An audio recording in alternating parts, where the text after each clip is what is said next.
भलीकार चवंदासीं। Breaking news ऐं नाज़रीन अवां सां शेयर कंदासीं। JY सरबराह मौलाना फज़ल रहमान लाड़काणे खां सखर पहुची विया।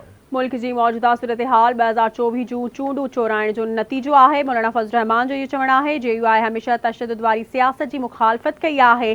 अवांखे अपडेट कयो पिया। असांजी इस्टेब्लिशमेंट ऐं इदारनि खे चूंड अमल खां लातालुक़ थियणो पवंदो। मौलाना फज़ल रहमान जो चवणु आहे त D चौक ते जेके जवान शहीद या कारकुन फौत थिया उहो रत पाकिस्तान जो आहे। मुल्क खे आइन जी ताबे हलाए शफ़ाफ़ चूंडूं कराइण सां मुल्क में सियासी इस्तिकाम ईंदो। अवां सां ख़बर शेयर कयूं पिया। JUI सरबराह मौलाना फज़ल रहमान लाड़काणे खां सखर पहुची वियो। एक भेरो ॿीहर ब्रेकिंग न्यूज़ अवां सां शेयर कंदासीं। मुल्क जी मौजूदा सूरत हाल 2024 जूं चूंडूं चोराइण जो नतीजो आहे। इहो चवणु आहे मौलाना फज़ल रहमान जो। मौलाना फज़ल रहमान चवे थो JUI हमेशह तशद्दुद वारी सियासत जी मुखालफ़त कई आहे।